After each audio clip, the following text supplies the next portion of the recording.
勵扶青會喺香港已經超過30年，係一個本地嘅慈善團體。我哋嘅理念係啟發青年潛能，讓其進展所長。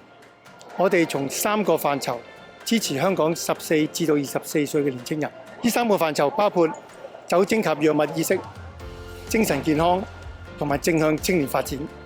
感謝領展愛匯聚計劃嘅支持，讓我們可以開展齊來茁壯計劃。就住呢個計劃，我哋設計咗一套好完善嘅 SEL 嘅 program。我哋由九龍區開始進入唔同嘅中學，讓我哋嘅年青人了解到社交情緒嘅重要性，亦都令佢哋擁有面對生活挑戰所需要嘅技能。領展愛匯聚計劃其中一樣嘢咧，近年我哋都好注重咧。其實我哋好想支持一啲機構，佢哋係可以彌補一啲服務上嘅一啲嘅缺口嘅。咁佢哋就講，佢哋好想做一個全新嘅 social emotional learning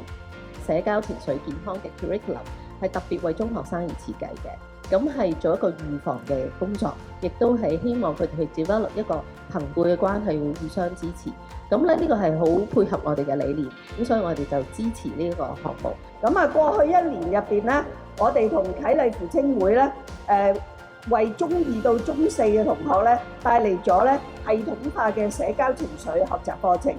而喺各位專業導師嘅悉心指導之下咧，同學掌握咗咧5個核心嘅社交情緒技能，包括咧就係自我認知、自我管理、社交意識、人際關係同埋負責任嘅決策。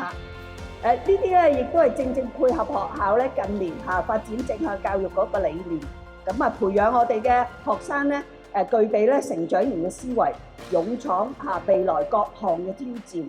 咁今日嘅嘉年華咧，見到咧凝聚到社會唔同嘅力量，而力量咧都係共同關注緊我哋青少年情緒健康一個好重要嘅時機。Kelly 今次為期2年嘅齊來茁壯計劃 ，intent 希望做一個互補嘅角色，令到佢哋今次學到嘅 social emotional learning 嘅 skills 咧，唔係淨係喺 program 入邊，而係去帶入去佢哋日常生活當中，更加可以做一個 ripple effect， 令到佢哋身邊嘅人咧都受惠。我哋更加可以繼續 promote 情緒健康呢個 topic。咁今日咧呢度嘅嘉年華嘅目的咧就係推廣香港本地青年嘅精神健康啦。咁而我哋協會咧成日咧都會舉辦唔同嘅 Pilates 嘅 workshop 啦，希望可以改善到香港人嘅精神健康啦，同埋身體上面嘅健康嘅。咁所以咧我哋嘅目標咧其實係非常之一致。咁呢個就係我哋今次想參加嘉年華嘅主要目的㗎。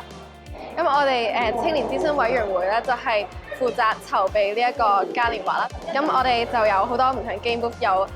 極速配對啊，或者釣魚去調走一啲負能量咁樣啦。咁我就係負責呢個釣魚嘅 game booth 嘅。咁我覺得透過同一啲街坊啊，或者一啲同學去互動啦，就可以令到佢哋學習到點樣去處理一啲負面嘅情緒啊，同埋